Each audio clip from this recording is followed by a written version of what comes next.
welcome back to Two Girls From Brum. My name's Alice Deering. And I'm Penny, and this is the podcast where we like to talk about anything that we find interesting.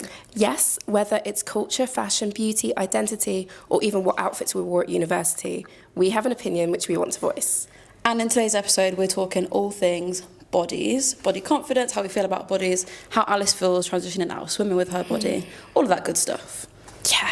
But before we do that, let's get into our fit check. So today we have worn things which we feel happy, confident, and beautiful in. Yeah, that we stuff we like, feel good in. Yes, comfortable, confident. Yeah. So what you got on?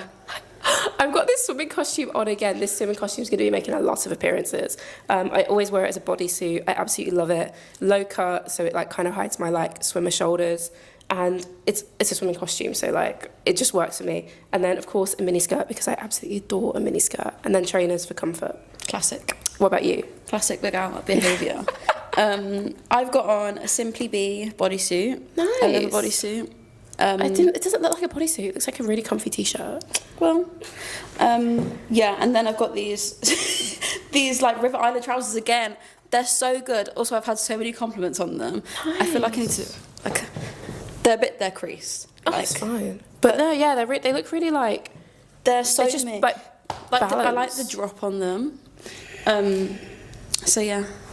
River Island and Zara. Do you know when someone's like, oh, it's from Zara, and you're like, where did you find that in Zara? And I feel like River Island's the same.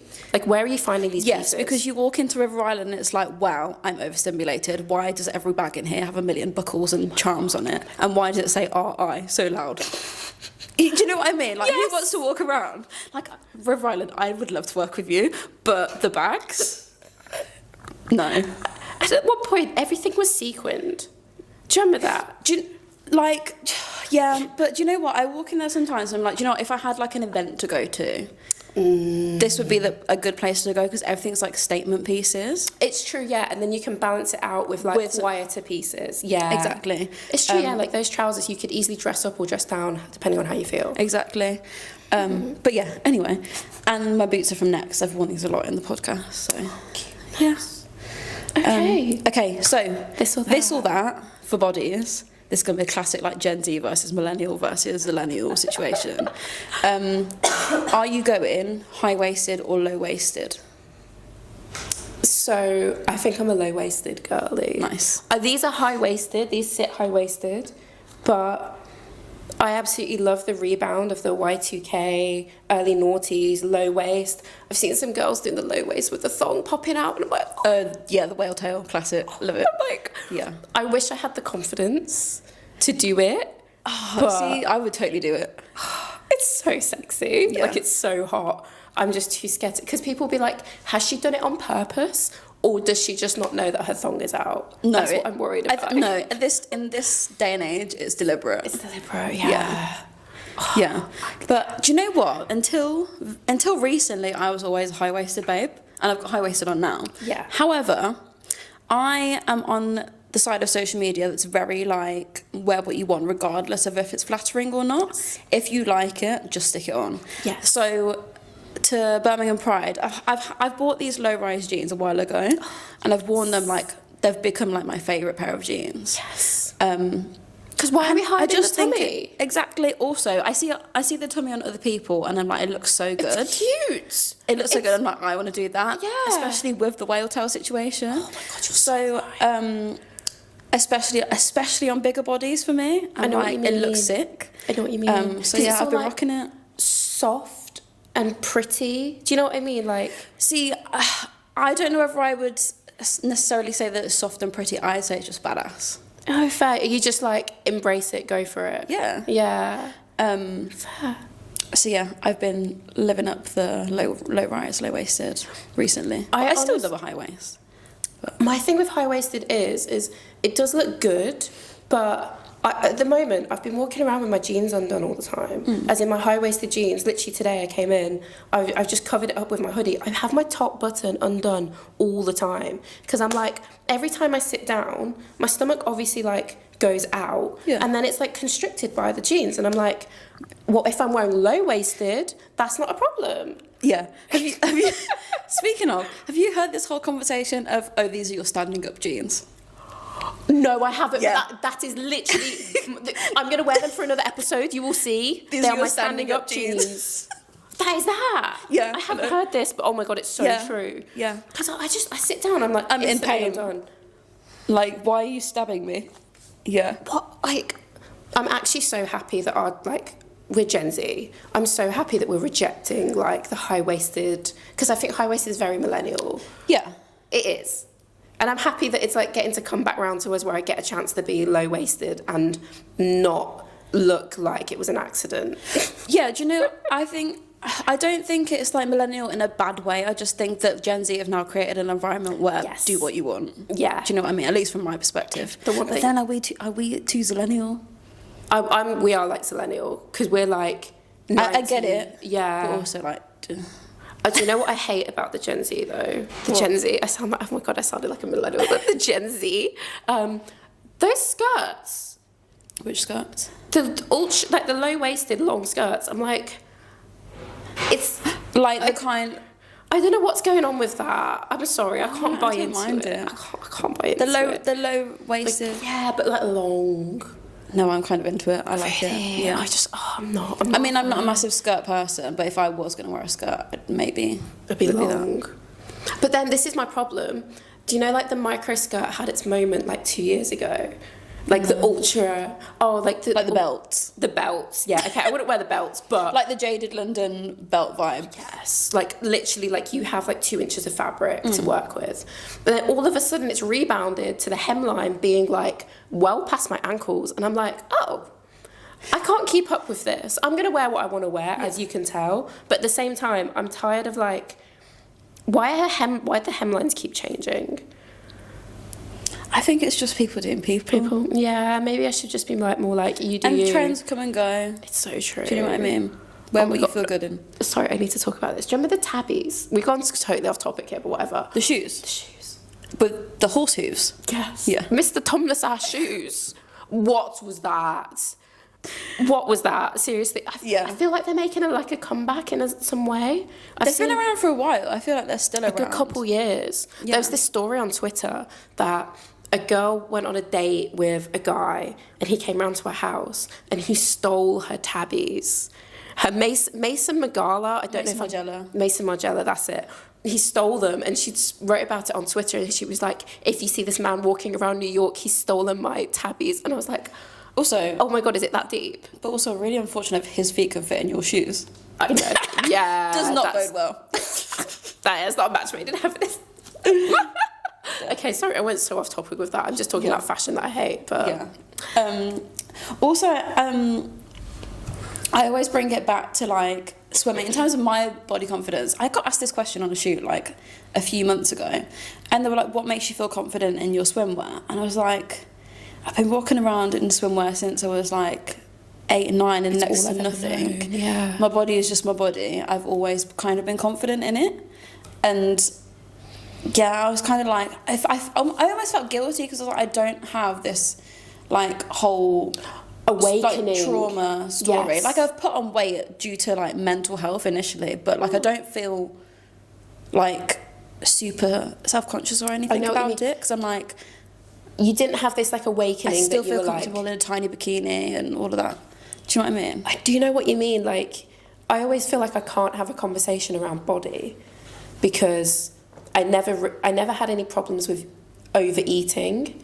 So I don't know if like, for the context, there's, like, so many issues in swimming that coaches were fat shaming and things like that. And I'm sat here like, I kind of had the opposite issue, if I'm being honest, but I feel like I can't talk about that. And in a similar vein to you being like, where did you find this confidence? It's like, it's just always been in you in a way. And I think there's nothing wrong with that. More people should be able to have the experiences that we've had. So it's always one of those things you don't want to diminish the conversation by being like, well, I'm completely fine. No, but I think we're not going to lie about what we've experienced at the same time. Exactly. It would be unfair to our younger selves if we did. Yeah. So. But yeah, because you posted something to Instagram yesterday about finally feeling like you can eat, not overeat. Yeah. And that's a really funny conversation because I was conscious of it when I first stopped swimming. I was like, I don't need to eat 2 bowls of porridge every single morning. No, yeah, fair. But I was like, it was a very gradual, like, okay, I don't need to eat that much. But I'm still, I still eat a lot, but I've always been the same since birth. Yeah, you like food. Yeah, it's just, yeah. I've always been the same. That's never going to change. Also, body type wise, listen, I've got those Jamaican roots in me. I'm either going to be muscly or curvy and thick. Like, those are my 2 options. Yeah. And it's not, what I eat isn't ever anything that I monitor, per se. Like, I know what a healthy meal is. I'm not sure. Do you know what I mean? But you just want to I don't need to, like, Yeah, it's not that deep. No. But also, something that I think is very, like, I don't know if you experience this in, like, a black household, but definitely in our household, I've known a lot of Jamaican households, they do the same thing, but you'll be eating the stuff that a 16-year-old eats at the age of 5. Like, I'll be eating the same portions as, like, what an adult should be eating. Oh. And then my family is very much like, oh my God, no, you're not leaving the table until you finish your meal. Which I think is good, generally. Wow. But then, because you get so used to having that, if someone puts, like, a massive plate of food, I'm like, challenge accepted. Oh, wow, okay. Not anymore. Yeah, but no, like, I get you, yeah. This is the thing. How you eat as a child sets up how you eat as an adult. Like, it's only natural. I was honestly the complete opposite. I hated eating growing up. I used to throw my sandwiches away at school. Like, I didn't want to eat. I'm not gonna lie, I know. No, at school. So this was like older. I wouldn't throw my sandwiches away at this point because it was school dinners, but I'd have like half a jacket potato. Oh my God, I'm so glad that you brought jacket potato up. I was going to say this thing to you. It was the only thing I would eat. And I'd pick at half of a half. And everyone sat looking at me. And I'm like, we can go. And you're like, no, you need to eat more. And I'm like, I don't want to eat more. And you're like, Alice, you need to eat more. Yeah. And I remember one time I ate a whole jacket potato. And I was like, guys, I ate a whole jacket potato. No, and you were like, yeah, well done. Honestly. But the thing, right, we were swimming like 7-8 times a week. Yeah. And it was from a place of like genuine concern. I was like, she's going to faint. Oh, someone did faint like earlier that year as well. So we had a lot of situations. But it was more me being like, this girl is going to faint if she doesn't eat something because I know what training session is coming up for us today. And it's not going to be cool. So it was genuinely like from all of us who was at those tables like waiting for you to finish eating, we were always like, no, we're not leaving until Alice is eating something. That's really sweet. Yeah. Can I just throw in as well, this wasn't like anorexia. I would say it wasn't an eating disorder. I just had disordered eating in the sense of I didn't enjoy eating. I knew I needed to, annoyingly, to like sustain my life, but it was never a like, I'm not eating because I want to be skinnier. I think, sorry if I'm like wording this wrong around anorexia. I just know I didn't have that. I just wasn't interested in eating, which is like... I don't know what that is. No, I don't know what it is either. This is why I've never spoken about it, because I'm like, I knew I needed to eat, I will eat, but just disinterest in it. And my mum said she had the same thing when she was a child. And when I was like 5-6 years old, I barely ate. And she used to give me like baby food because I wouldn't eat. So she was like, you need something that has nutrients in, and baby food is like very much packed with like so much stuff. So until and I guess a lot of the time it's like kind of liquidy. Exactly. So I just like spoon that away. Damn. It's quite bad when I look back on it, but like, I don't know. I guess your mum was probably just doing what she thought this is the best way to actually get her to have something. Exactly. Because I would just not eat. Like, do you know how your mum would be like, you'd have to sit at the table and wait? Okay, bet, let's wait. Do you know what I mean? Like, I would be that child that I wouldn't mind just sitting there and like, if I've got to sit there until bedtime, cool. Like, this is not going in my body. Oh my God, Alice. Yeah. I don't know why. I just... Maybe it's...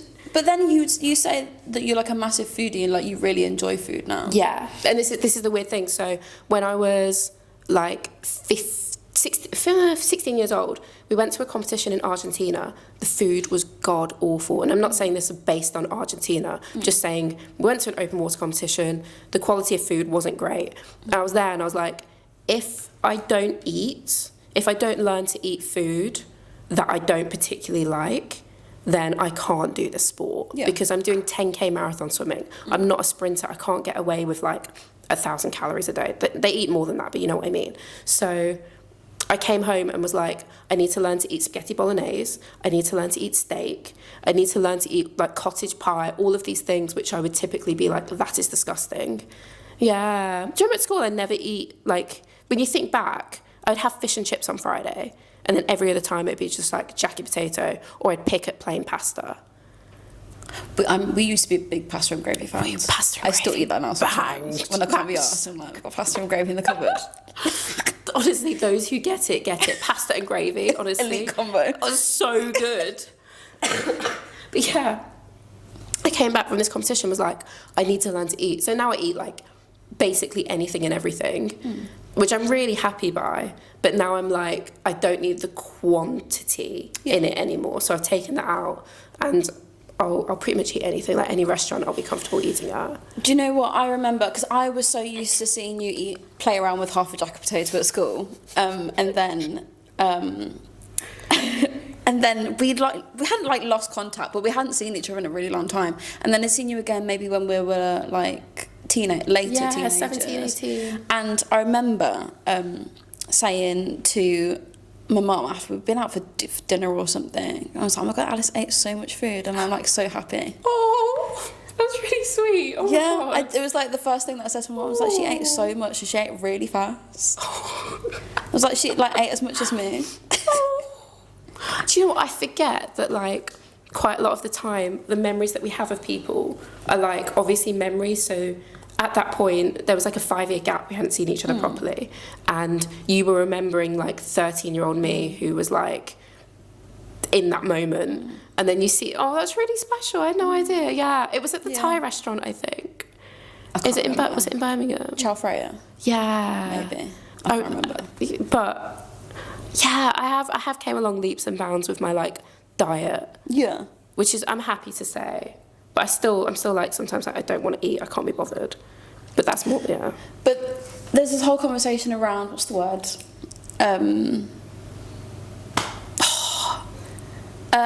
Oh my god, what is it? Intuitive eating? Something like that. Oh yeah, like only eating when your body knows it needs it. Yeah, something like that. And I can't decide if that's a good thing or a bad thing. So I'm like, sometimes like you do actually just need to eat something. Because you know when people are like, oh my god, I forgot to eat, I'm like, can't relate. I know what you mean. But I think that's because I've always enjoyed food. Yeah. And I've been brought up in a household that also enjoys food. Yeah, like it's a big cultural thing as well, especially for like a lot of people. So you gather around, you have food, you like celebrate each other. Yeah, exactly. Like I can't imagine, you know the whole like White House party versus Black House party situation. Even my mum is like, no, we're having food. Yes. Yeah. She'll go like above and beyond. Like she's not a normal. I was gonna say she's not a normal white lady. In a lot of cases she is, but like in terms of that, definitely not. Mm-hmm. And yeah, it's always been like this big thing for us. So I've always had a pretty good relationship with food. Yeah.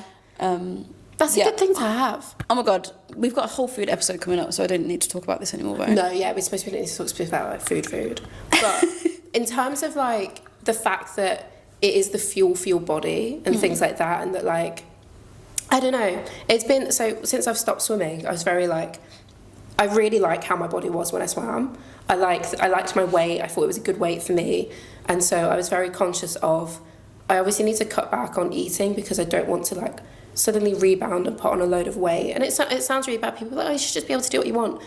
But at the same time, I want to look and feel a certain way. And I think it's okay to say that because it's still healthy. Right. Do you know what I mean? So I think there's a very fine line. Exactly. I think it's fine to want to be a certain way, but I think the impression that I get from you is that right, I'm assuming this, by the way, and I'm saying this as your friend. I'm like, it seems to me like you battle between, I want to be this type of weight, but then it comes across as if you're scared to put on weight. Probably a bit. And I think that will stem from the fact that putting on weight in swimming was like, oh shit, like, is this going to be good for my performance? That would always be the thing. Everything that I did in my life was like geared towards the best performance I could get out of myself. And so putting on a kilogram, I'm kind of like, it's the unknown basically. Whereas since I was 18 years old, my body weight has ranged between 53 and 56 kilograms. And that's been the range. And like, if it went out of that, I was like, oh shit, like what does that mean for me? Does that mean I won't be able to do a 10K as fast if I'm like much lighter? Or does it mean I'm carrying more fat and weight through the water, which will slow me down if I'm heavier? So it's a weird one where like unpicking this you don't psyche. have to, like you don't. No, I don't. What are you training for? Nothing. Do you know what I mean? That's it. Yeah. My thing is that if it gets to the point where you're monitoring too much, then and it becomes like an obsession. Yeah. My fear is that then you start relating your worth, your body type to your worth. Yeah, which is unfortunate. That's a slippery slope because you're never going to be happy regardless of what weight you are. You'll keep picking at yourself. Yeah. So my thing is like, so long as you continue to like chip away at these things, and this isn't about any weight for anyone. Yeah. So long as you like chip away at things that are like, okay, that's a bit negative, or like, you like, make sure you have like people around you who like clock it. But also, I think that social media has, for me, such an impact on how I feel about myself. Positive or negative? Now, always positive. Oh, that's good. Good. Because I'm quite, like, I say this to people all the time, social media is the only environment that you can curate for yourself. Yes. Take it in, like, take that and run with it. You don't need to see stuff that you don't have to see. You can block it. Exactly. It's the only way that, it's only environment where you can block people. And I will block people for the most insignificant things, but, you know, it's like little things that start to add up. I literally blocked someone for saying that you can't leave your house without having your edges done. Oh, please. I was like, I don't need that negativity in my life. Blocked. Absolutely. Yeah. We do not need that in the black community. No. Please stop. Exactly. And I was like, she probably has so many little black girls following her who now think that they have to present a certain way as soon as they leave the house. Stuff like that. It's damaging. I'm like, no, this is an environment that I can create and make it the most positive thing in my life, and it is now. Good. And I know that I wouldn't feel as confident in my body or as comfortable in it or as comfortable in my skin, hair, sexuality as I do now that we do have social media. So I get sick of the whole rhetoric that social media is bad. I know what you mean, yeah, because you can make it a positive place if you want. Yeah. The problem is a lot of teenagers don't have the discernment. Stuff, yeah. Can't like separate like this is good, this is bad sometimes. I'm not saying that it's because they aren't like intelligent. No. It's because sometimes you don't know if something that's been put on you is bad. So for example, sometimes on my Twitter I get anorexic Twitter and I am like, oh my god, this is really like it would. One of the worst pictures I saw was a girl measuring her leg against a chocolate bar, and her leg was half the size of the chocolate bar. It was like a Dairy Milk normal bar, and I was like, and it had thousands and thousands of views, and I'm just sat there like, this is really damaging for some people if that's the space that you're in. Yeah. So it is something that like, all power to you. You need to take this into your hands. Block, mute. Don't be afraid to do that. It's not a bad thing. No. It doesn't make you a bad person having to block someone if their content is not helpful towards you. Yeah, exactly. And funnily enough, I went to an event, shout out to Rune, they did a Big Girls Brunch, because they're like a clothing brand that stock 16 to 28 sizes, nice. I think. And it's all like quite like high-end luxury linen vibe. Nice. Stuff that we actually want to wear. And it's not like a purple peplum top. Then literally the day we had a really positive conversation about like how, did you know that size, like for clothing, everything's based off a size 8 and brands literally just add material to stuff. They don't actually make the sizes. Oh wow. Yeah. So we're talking about that, and that people refused to, for the woman who is the founder of the brand, she went to them like, we need you to make this in this size. They were like, we can't do it because that's not how we do it. And she was like, well, can we change that? So yeah, there was a whole really positive conversation about like how we need to support brands that actually cater to us. Yeah. And then literally the day after, I went to an event, literally said to this woman, oh, really like your dress. She was an older lady, and she had like a very Dolce & Gabbana Italian coastal vibe dress on, very colourful, lemons, all that cool. all that stuff.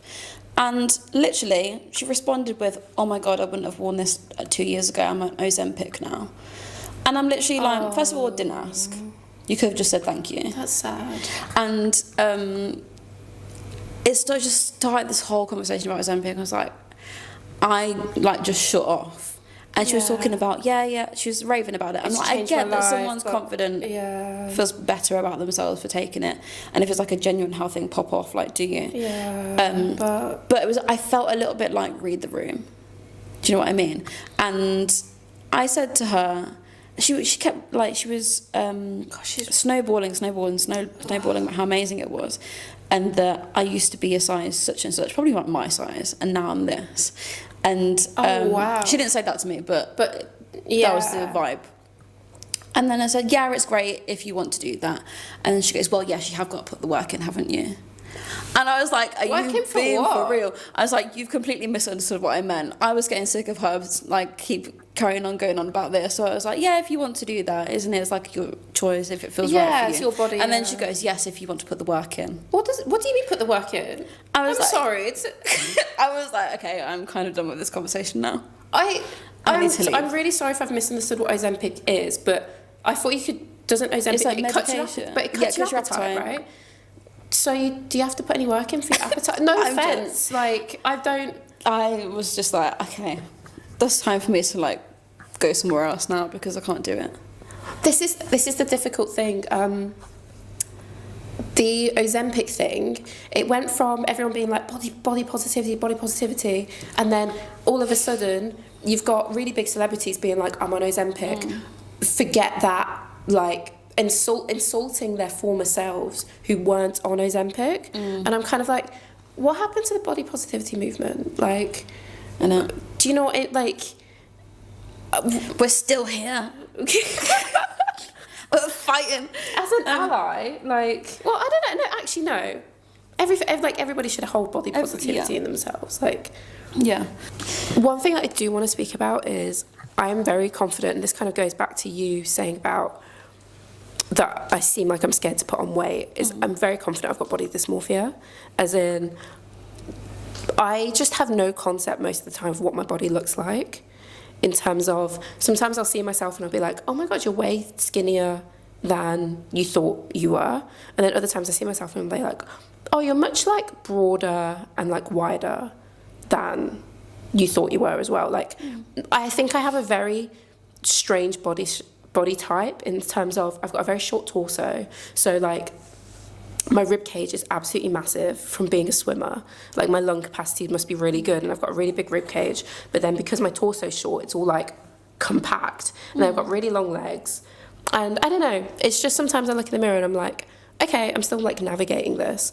But I will say, stopping swimming has actually, I think, really positively helped me in terms of my body, because I feel like I'm actually in control of what I'm doing for the first time in my life.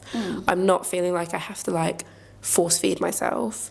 I'm not having to train 10 times a week, which is a big strain on my body. So it's been like the past 18 months since I retired, I've been really trying to like navigate looking in the mirror. And I realise I look in the mirror a lot less now that I don't swim, because at the pool I swam at Loughborough, you would walk into the Lancome room where we would do like our pre-pool and our stretching. There's mirrors like all in front of you. And most of the time I would never go in there in a swimming costume, but sometimes I would, and I'd be like looking in the mirror whilst I'm in my swimming costume. There's nothing wrong with that, but it's just that constant reinforcement of this is what you look like. Yes. And then you see other swimmers around you, see all the boys around you who are like very toned and muscly, and you're in your swimming costume, and I'm always just like, never had an issue with it, but now I look back on it and realise like that's probably where this like idea stemmed from in terms of myself, of just being unsure of what I look like. But I don't know, I've realised this is all a work in progress, because my body's going to be changing here, there and everywhere, especially like if I have children. And that's one thing I'm honestly quite scared of, is having children and my body changing. And I shouldn't be, that's a naivety in me, but again, I think it all stems from this like swimming. I don't want to blame the fact that I was an athlete, but it's just something that my life has changed now and I need to accept that. And my body will change if I have children. I need to accept that. And I will. Your body will change just because you're not swimming. Literally, it has. My ass has gotten fatter. Do you know what I mean? It just will.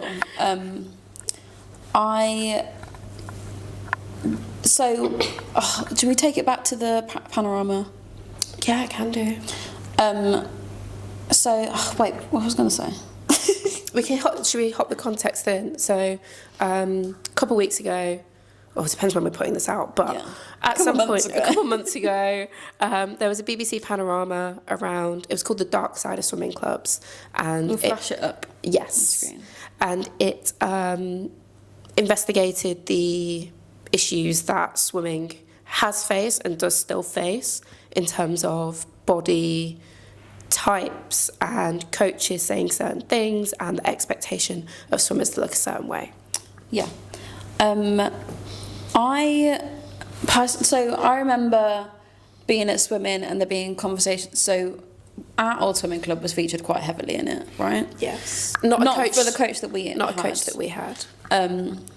But it was, our school was there, and I quite vividly remember there being talk of skinfold calipers. Oh my God, yes. I was 12? Yeah, 11, 12 at the time. I was 13. And somehow it was shut down. I remember having it done. Do you? I don't know if you'd left at that point. Maybe, because there's no way. I remember having it. Sorry, I'll just hop in real quick before we... Yeah. The guy was doing it on me, and I remember I just got the energy that he was like, why am I doing this to a 13-year-old? He was like feeling for my... So basically, to get skin folds, you have to measure... Oh my God. Also, skin fold measures your body fat, right? Yes, yeah. It measures your body fat, but like... To get the place to pinch, you have to measure in between two certain places of joints. Anyway, he was feeling it on my shoulder to try and find my shoulder joint, and he couldn't find it because my bones hadn't like meshed together properly yet into my like adult bones. Do you know what I mean? So like, he was just kind of like, I don't know, like why am I doing this on a child? Yeah. And I think back and I was like, why was I 13? You were like, yeah, same. I don't know why I'm here either. I was a stick. Yeah. I must have had like 2% body fat on me. Sorry, yeah. So I remember that conversation. I don't remember having it done. I remember being weighed. Yes. Once or twice. Because they weighed me and they were like, you've put on weight. I was like, fair, whatever. I'm growing. I was like, I don't care. Yeah. And then, but I will say that I think the fact that I was so good helped me.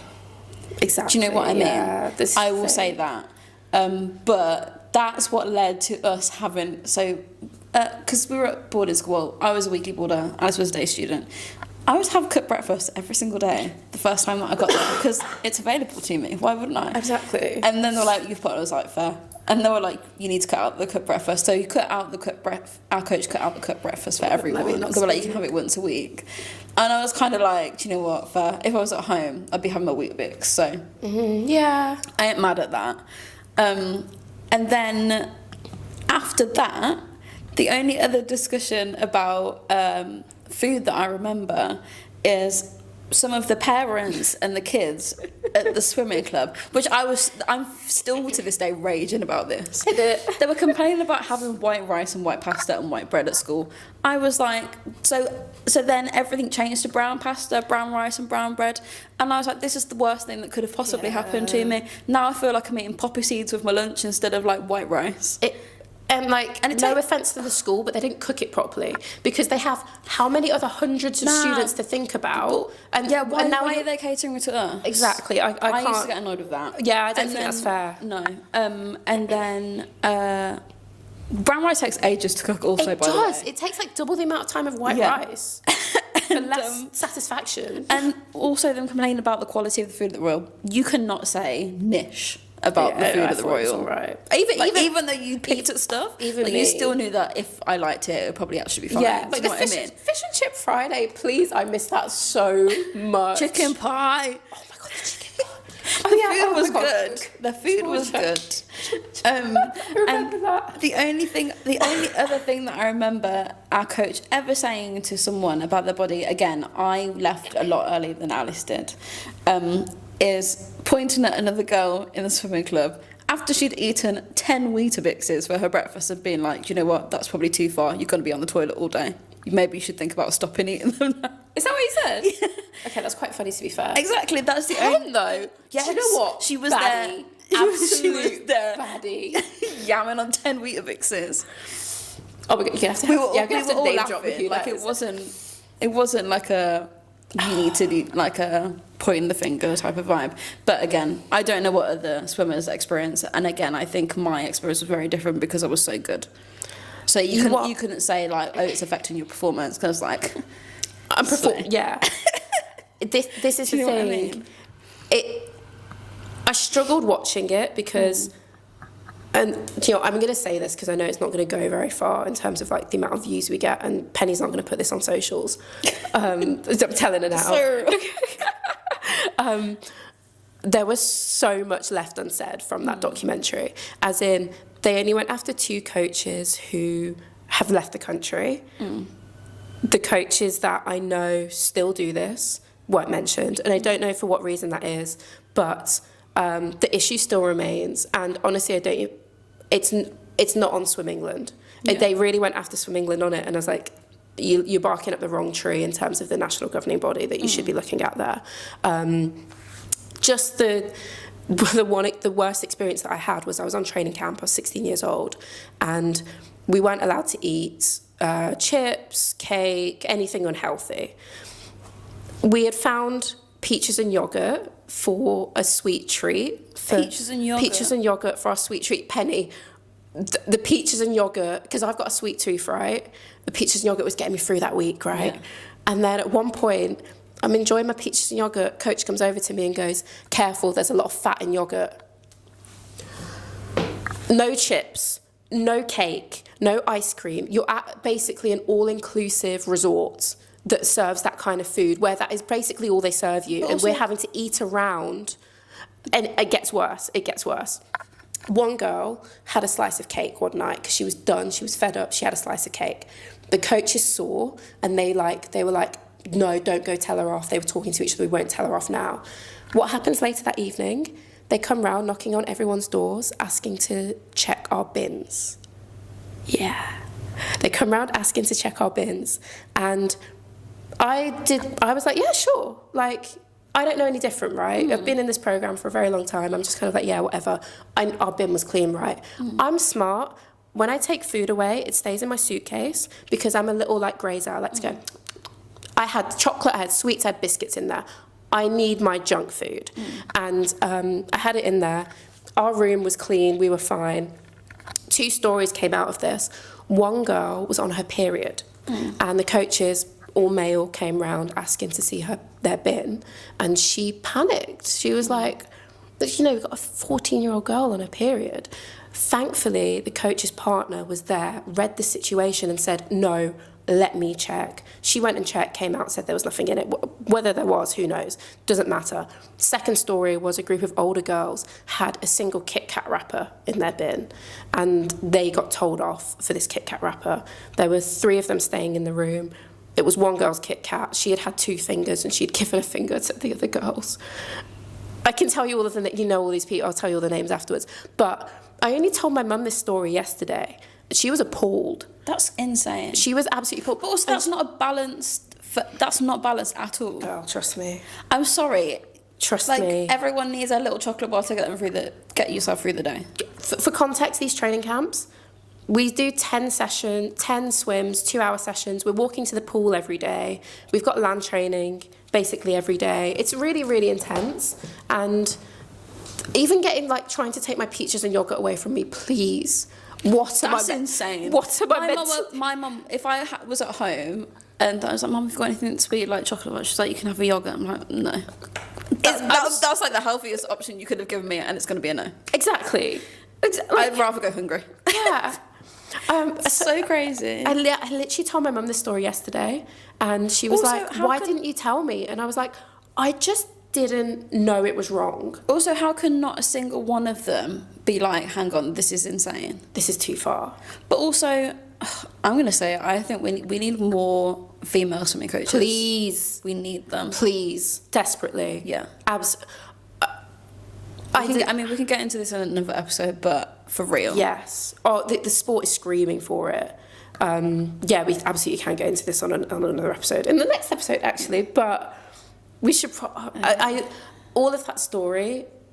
because I know we're not getting tons of views at the moment, so I'm quite happy to speak about it. I got asked to speak about the BBC Panorama on a radio station. I just kind of ignored the message because I have my own trauma with it. I'm not ready to speak about it publicly. And I say that this is obviously public, but it's protected in a sense of I can edit this out if I want to. Yeah, also it's a conversation with your friend and it's not... You know. Exactly. Yeah. It's not going to get span in a different way. Yeah. But that's how crazy, like, things that you don't think that are affecting you actually later on the line you like identify, oh, that was actually really messed up. Yes. And that's why I think the way that I do now. Yeah. Yeah. Anyway, sorry, on that note, we do have something... What are we wrapping up on? What's one thing that we would change about our bodies / one thing that we would love about our bodies? Okay. Let's keep light-hearted for me. Very. If I could get, like, the teeny tiniest, like, 0.05 mil of lip filler, I would. Oh my God, Penny! Because... Why? Because I have disappearing lip syndrome every time I smile, and I get it from my mum. But you have really nice lips. Thanks, I know that I do. I wouldn't actually do it. But I'm like, part of me every time I smile, it's like, wow. Here comes Shrek and Donkey. Do you know what I mean? That's why I'm saying, I mean, in like because you're not going to actually... No. Also, now that I see... Because my sister's getting married next year, and seeing her...